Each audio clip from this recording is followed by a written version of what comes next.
Today is Thursday, September 5th. I am updating you on the Massachusetts RMV Japanese import gray market vehicle ban. Recapping from the very start, because some people may be jumping in here. I noticed in my Update 7 video, a lot of new people showed up and watched it. So if you don't know what's going on, this is a quick mishmash of the recap. So I had a Suzuki Carry. I tried to register this vehicle.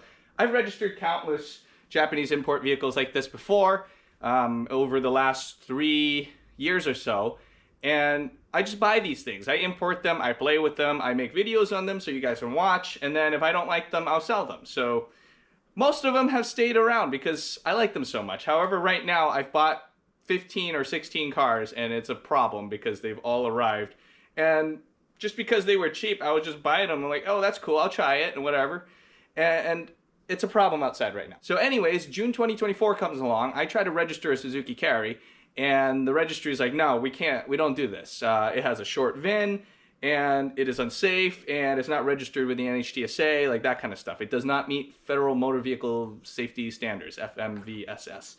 The thing with these gray market cars are that they're federally legal to import into here to use on the roads. They call it the 25-year rule. If it's 25 or older when it lands here in the US, it's federally exempt from Federal Motor Vehicle Safety Standards and EPA stuff. EPA is 21 years, but 25 is more than 21. All of a sudden, the RMV decided these are no longer safe. We don't want them here. So therefore, we're not going to title them. We're not going to register them. You're not going to get a low-speed plate. You're not going to get an antique plate. You're not going to get anything. And that's where this problem kind of began. No warning. Us as a community, we gathered together. I found a lot more K owners or interested K owners. I was importing K cars at the time. I have also since imported full-size Japanese cars too for myself, like a Toyota Century, a Nissan Elgrand, a Nissan BE1. So everything seems to fall under this bubble. The RMV released a statement eventually. They're saying these K trucks, mini trucks, are not allowed because it doesn't meet FMVSS. And then all the news articles came along, and all these news articles go like, oh yeah, it's the K truck ban, the K van ban, blah, blah, blah, blah, blah. But from the very start, it seemed kind of sus the way they were doing this because it wasn't just the K trucks. In their list that they released, there was a Nissan Clipper that is a K vehicle, but it's not even available at the moment because it's not 25 years old. And they also mentioned an Isuzu mini truck. Isuzu does not make a mini truck or K truck. Based off of the list they released, we kind of knew the RMV did not know what they were doing. We don't know if that's intentional or not, but it's not good. What ended up happening, like following in the next few months after we went to the new board meeting, whatever, we contacted all our reps and stuff. We have reps and senators that are on our side and they're willing to help. However, the legislative session ends in July and here we are in September. They're not back until after voting and then January. So they can't do anything for us anyways. In the meantime, they did reach out to the RMV and the RMV stonewalled most of them. They got nothing. Everything's answer was all, oh, we're still having a meeting on it, whatever. That's basically what we all got out of it. Senator Moore was one of the people that tried to get the MassDOT board meeting to have this issue on their agenda on this upcoming meeting. Remember, September 18th at noon, 10 Park Plaza. It's on the second floor. You kind of go inside. You're gonna go up the stairs, you can take the elevator, it doesn't matter. There's a big glass room, you can go there. You get 2 minutes to speak, you just have to sign up at the front when you get there, so just arrive 5-10 minutes early, that way you can get all this stuff settled and go sit down. I know, it's the middle of the day on a Wednesday, and in the heart of Boston. It's not easy to get to, people have work, people have things to do, whatever. It's important to go, just to show that there's a large community here to help protect our vehicles. Most of these news articles were all talking about the little cars, the Ks, the trucks, the vans, whatever. Nobody really kind of pushed outwards because I always thought it was all JDM stuff because, that's what they're always up to. It's always a bigger picture. So later on, we had people report that they had a full-size Japanese import vehicle rejected. There was an S15, there was a bunch of them, I don't really remember. However, there were some people that were talking about how some cars got through. So some full-size cars got through and even some Ks got through. Through all these reports, we learned a whole bunch of stuff. Some people got some full-size cars through, some people got denied, some people got K cars through, and some got denied. Some had Massachusetts title K trucks get rejected, and then they went to a different RMV and they got approved. Basically, the RMV did not have good communication, and it seems like either some clerks didn't care or they didn't know, and they just processed the stuff.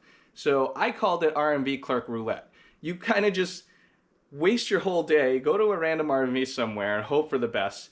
If you get denied, you go waste another day or the rest of your day and go to another RMV and hope you don't get denied after you're done waiting for your tickets and stuff. Obviously, some RMVs are really fast and there's not much of a wait. Some are horrible and you wait like 2 to 4 hours.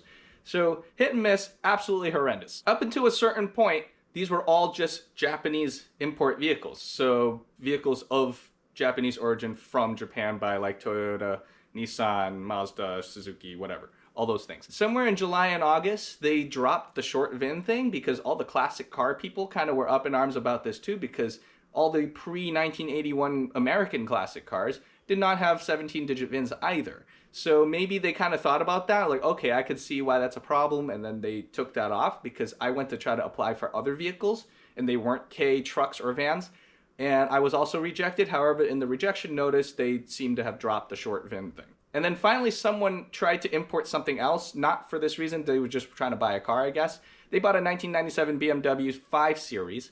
This had a 17-digit VIN, and this was submitted. Because of this ongoing issue, they ended up having a dealership try to like apply for the title and stuff for them.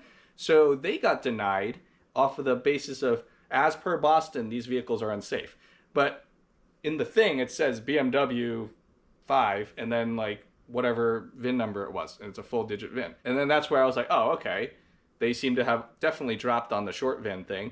Now it just seems like the common denominator here is Japanese import papers they will deny, and if it is one of the trucks on the title, they will deny, like one of the named things. But obviously there are more things on there that they may or may not deny. Just earlier, Peter at Ransom Garage reported that he got his R34 GTR and that was rejected, and it says that these vehicles are for off-road use only, therefore unsafe for road, blah, blah, blah, blah.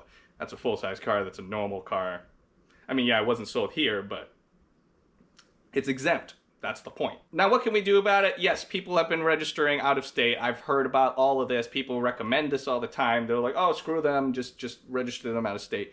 You can do Montana, New Hampshire, Vermont, Connecticut, blah, blah, blah. Like, it's very easy to get around this. I mean, you're not supposed to do that, but, you know, they're literally telling me I can't give them money. Like, I'm trying to give them money and they're saying no, so, you know, do I feel bad for going somewhere else? No, not so bad. I'm still in the fight for this because Luke in the Facebook group, he received a call from the Brockton RMV saying that they were going to reverse his registration that he got on his Honda Acti. There's no written anything. It's just like a phone call that he received. Then he got a phone call from the supervisor. They talked about it, whatever. The supervisor says they're reversing and revoking all the registrations, but it's still iffy because it's not in writing. I mean, I understand he got a phone call, but I wouldn't go off of it until there's actually something printed out in writing where owners are receiving it. So that's iffy. We don't want that for sure. Is there a compromise plan? The RMV is allegedly coming out with a compromise plan for this whole situation. What's the compromise that they're coming up with? I have no idea. Our compromise that we want is leave us alone. We go away. They stop doing this. We continue. Everybody continues the status quo from before. That's the compromise plan that we really want. There's really no reason to change this. All these vehicles were roadworthy vehicles from another country. I mean, right now it's Japan, but who knows? Just for some examples, I was at the Spindles car show this Labor Day, a few days ago, and people have all kinds of cool classic cars and stuff. I mean, they're obviously not as safe as any normal car or whatever, but, you know, people love these things. They're cool. I think they're pretty cool. I even love seeing, like, the more unique things that you'll never really see on the road. I mean, they may drive it around, but they don't live around me, so I'll never see it, right? So one guy had a homemade car. It was based off of a boat hull, like a rowboat, like that kind of size. So he put wheels on it, cut the whole center out, so he had all, like, the driveline, whatever stuff that he had going on there. He has the outboard motor in the back. The thing was registered as a boat and it was registered as a car. So it had the full regular plate and it had a boat registration on the front. And it was really pretty cool how they came out with it. The steering's like this with a bicycle handle. There's like 2 levers with a rope to the outboard motor that like tilted it left or right. It looked like the motor and the pedals were out of like a lawn tractor or something because it only had 16 horsepower and that's what those pedals look like. That was a very interesting thing. It's pretty cool that you could build that. It's pretty cool you can register those things. Why can't we register our normal cars? Just not normal to here, I guess. Another one was like a tank. It was like a British armored personnel carrier tank thing from probably World War I, I'm guessing. I'm not too familiar with what it was. You had the 2 windows up front, and then no windows here, and then you have 2 flaps that you can open for the window for the back, so you can see out the back. But still, regular Massachusetts plate, whatnot. We just want to be like everybody else. We don't want to be singled out. Leave us alone.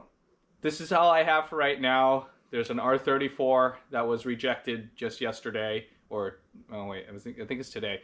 I'm getting everything confused now. They're still on the whole, the vehicles do not meet federal motor vehicle safety standards, or the manufacturer's not registered with the NHTSA, the National Highway Safety Transportation Authority, or something like that. But those are the 2 things they're kind of hinged on. It's kind of weird because I tried to register a Toyota and the Honda, not K trucks or anything, but not registered with the NHTSA, I got denied. And then Nissan with the R34 GTR, also denied for the same reason. That's all I have for right now. This is update 8, September 5th. I'll see you guys next time. Subscribe for more updates on this situation here. Leave a comment below if you have something to add about this. I mean, everyone's kind of grumpy about it. It is what it is. We'll fight it if we can. If not, you know, people will just pay other states.